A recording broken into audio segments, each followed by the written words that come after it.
En este breve corte comercial tuve la oportunidad de saludar a Federico. Federico, te saludo Mucho formalmente gusto. al aire. Y te decía que da gusto saber que mexicanos de tu envergadura, sobre todo de tu juventud y de tu talento, estén impactando en el mundo. Te conocen como el Miguel Ángel mexicano. ¿Por qué? Platícanos. Ahí en Italia hablan de ti como el Miguel Ángel mexicano. No es cosa menor, ¿eh? Sí, no, No es es cosa menor. un compromiso importante, una lápida virtuosa, ¿no? En ese Ujú. sentido.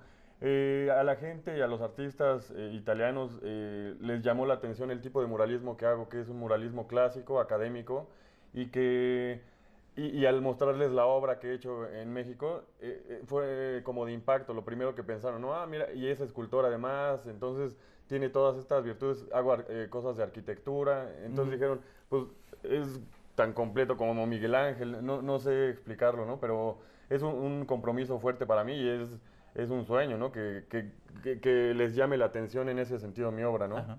Oye, ¿por qué Italia? ¿Qué haces en Italia?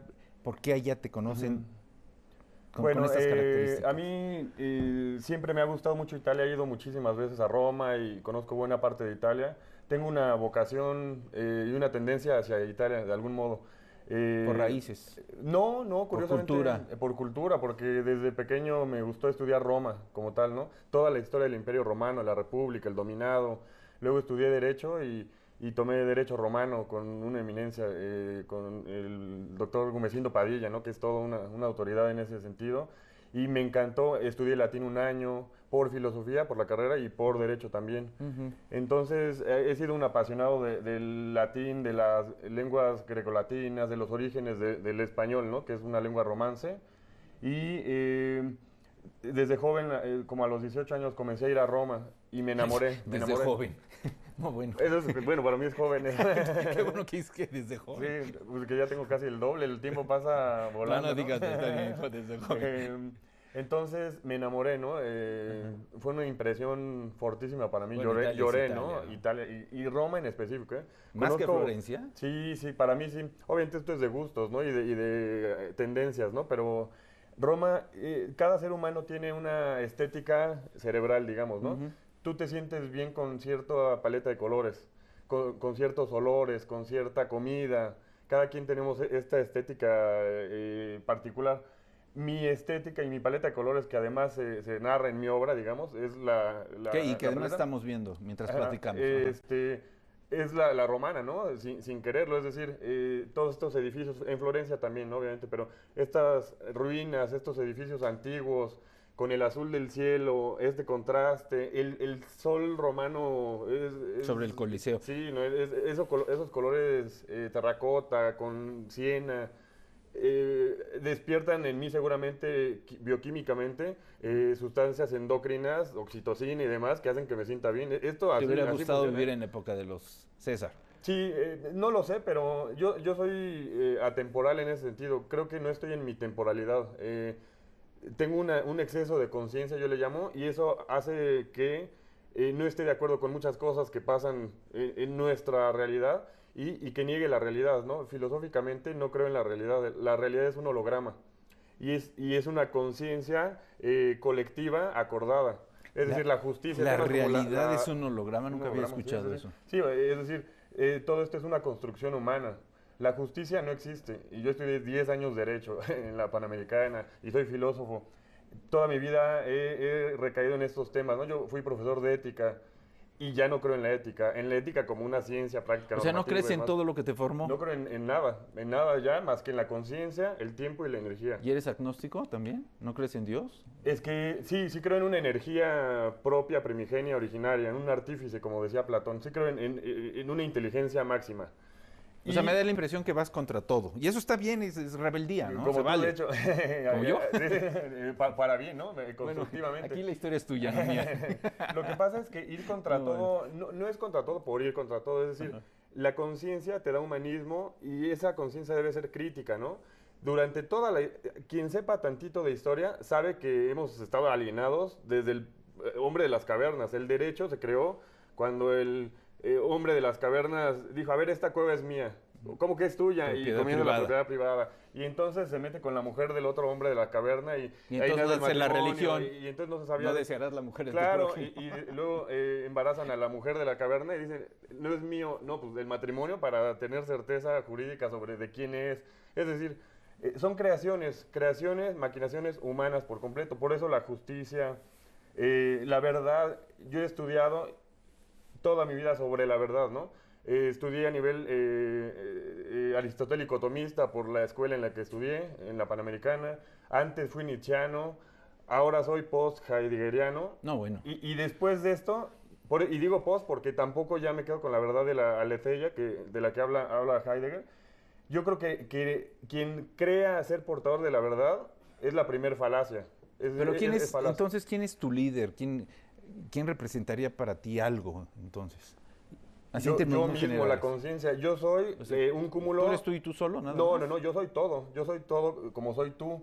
Y tú eres yo. Y yo soy efectivamente Heidegger y Miguel ya Ángel, me la como lo estás eres tú. complicando mucho. No, no es complicado. Al contrario, Vamos a hablar de murales.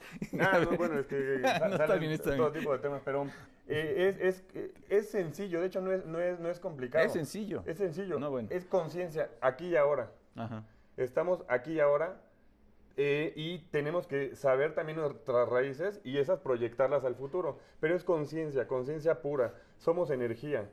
Me ha servido mucho estudiar la física cuántica y la mecánica cuántica proyectada en Heidegger, ¿no? Y he encontrado, por cierto, condiciones de similitudes entre la filosofía maya, que es pancronoteísta, todo es tiempo, ¿no? Toda la filosofía del ser maya es sobre el tiempo. Es tiempo y matemáticas. Tiempo, exactamente, pero las matemáticas aplicadas en el tiempo. Es decir, no puede haber más que tiempo y conciencia. A ver, que te los voy a de hacer una Heidegger. pregunta que algún día en este programa tuve problemas por hacerla. ¿El tiempo es natural o el tiempo lo inventa el hombre? El tiempo es la condición del ser. Es decir, es el requisito sine qua non del ser. No es inventado, claro que no. Hay una lectura del tiempo. En ese sentido es una lectura humana, claro.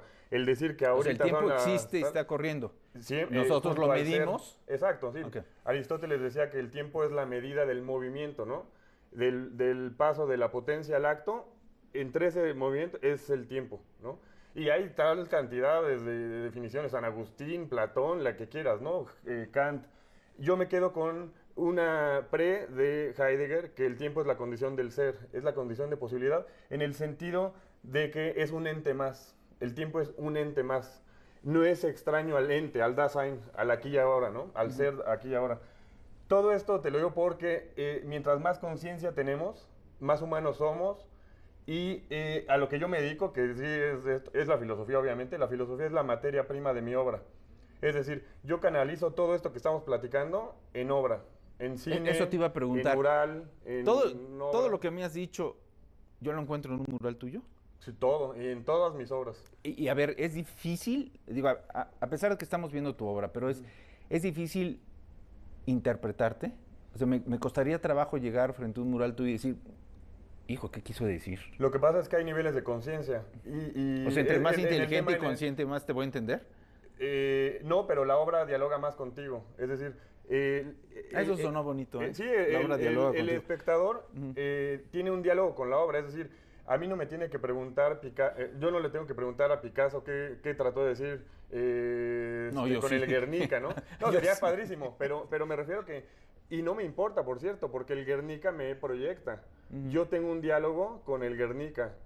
Y entonces, si además ese diálogo tiene que ser una estetofanía, yo le llamo, una manifestación del fenómeno estético en tu ser, ¿no?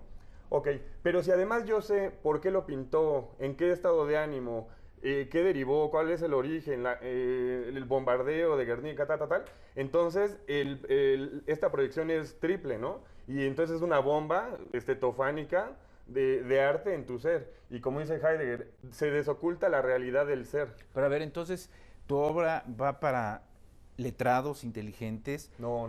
porque, bueno, todo lo que me referiste de Picasso tiene que ver con cultura, con conocimiento, y no todos quienes entran a un museo tienen este nivel. Exacto. Esto, siempre pongo este ejemplo, es como el turismo, ¿no? Y lo decíamos. Si yo voy a Egipto, bueno, si una joven que no tiene cultura, digamos, no lo sé, una joven va a Egipto porque le pagaron el viaje a sus papás, se va a impresionar por las pirámides, por la... Pero ahí se queda. Exactamente, por En el la impacto escultura visual se queda, de ¿no? Ramsés II en Tebas y demás. Puede haber alguien que lo haya visto y que ya le haya interesado mucho en la preparatoria, ¿no? Y haya estudiado algo, ¿no? Entonces va a decir, le va a impresionar igual, de igual modo, pero con cierta conciencia mayor, ¿no? Y el que es el estudioso de Egipto se va a orgasmear, yo siempre uso esa palabra, ¿no? Orgasmear, que es una palabra cumbre, ¿no? En ese sentido, o sea, no tiene explicación, pero es muy clara, ¿no? No Muy sí evidente. podría tener explicación, pero mejor ahí la dejamos. Sí, Exacto. pero a ver, lo que quiero decir es que un científico, un hombre de letras, un hombre de poesía llega a la meseta de Giza y sabe que está Keops, Kefren y Miserino, Claro. etcétera, ¿no? Y le da otra interpretación. Un astrónomo le da otra interpretación. Claro, porque la realidad, exacto, porque la realidad no existe. La realidad es la percepción de la conciencia particular proyectada hacia la colectividad. Ajá. Suena difícil, ¿no? Suena complicadón. Eso de que la realidad no existe, Esta realidad es yo digo es un holograma en lo que este existiría sentido. sería la interpretación, pero la Pues realidad porque sí es existe, ¿no? interpretación, claro. Ok, la realidad es interna y se colectiviza, exactamente. Es un holograma. Si tú le haces así, ves una cara. Y si le haces así, ves otra. Es impresionante cómo una persona puede cambiar su chip y su realidad de un momento a otro. Pero si veo un mural tuyo, es uno, no es holograma, no le encuentro formas, es uno. Mire, ese ejemplo Tengo una ese interpretación. ejemplo es perfecto. Una película, o que es igual a un mural mío. No es lo mismo ver una película que trata sobre una niña que se muere, si tienes hijos, que si no tienes hijos. Y si la ves soltero... Pero ahí hay una realidad. No, la realidad Lo que cambia es la hace mi el espectador. percepción. Exacto, tu percepción es tu realidad. Mi campo semántico es lo que cambia eso. Exactamente, exacto. Es hermenéutica, eso se llama en filosofía hermenéutica, tu interpretación sobre la realidad. Y a eso voy, no hay una realidad, hay interpretaciones sobre la realidad, conciencias. Y estas conciencias son particulares, pero se colectivizan y es cuando nacen ideas como la justicia, la verdad, la ética, el dinero. Todas estas ficciones, son ficciones al final, no existen. No tienes que regresar. No es mal comparativo porque es un hombre también de mucho talento, muy inteligente, pero estás como una vez vino el único mexicano que está propuesto para el Premio Nobel de Física, Ah, qué padre. Pedro Lamott, y es un gran científico y te habla del espacio y te habla de eso. Y me atreví a preguntarle, oye, ¿y crees en Dios? Y me dijo, yo te explico la existencia de Dios matemáticamente. Ya no supe qué Sí. decir. Pues es que es muy padre. A mí me encantaría. Sí, yo tenía un programa de filosofía, de hecho, se llamaba La locura del pensamiento, exactamente, y trataba estos temas, ¿no? Foucault, la hermenéutica, Wittgenstein, pero trataba de aterrizarlo mucho, ¿no? Para que lo entendiera la gente. Pero también tengo otro pensamiento. Al que le interesa, va a ir a buscar, ¿no? Y eso es mucho parte de mi vocación como artista. Tengo un cuadro sobre la Virgen de Guadalupe y la Coatlicue, ¿no? En un sincretismo y demás. Ese cuadro se llama Protágoras. Ok, se me hace un tanto burdo explicarlo yo, ¿sí me explico? Si a alguien le interesa un poco, va a buscar En la historia. en el Ok. peor de los casos en internet quién fue Protágoras, ¿no? Y va a encontrar que fue un sofista griego. Y entonces va a decir, ¿y por qué se llama Protágoras este cuadro, no? Entonces ahí se maneja la ironía y entonces otra vez a diferentes niveles de conciencia, mayor entendimiento. La pregunta que me haces es totalmente atinada en el sentido de el arte es para todos. El arte no es elitista. Por supuesto que no. El arte tiene que conmover y no es para entenderse. Es de hecho esta pugna del arte contemporáneo, ¿no? Del arte objeto que Es yo que voy el totalmente en arte contra, va al sentimiento, si va Al a la sentimiento, razón, es a la ya estética. perdemos. Aestetos es percepción de los sentidos, ¿no? Aestetos, estética. El arte no se debe entender.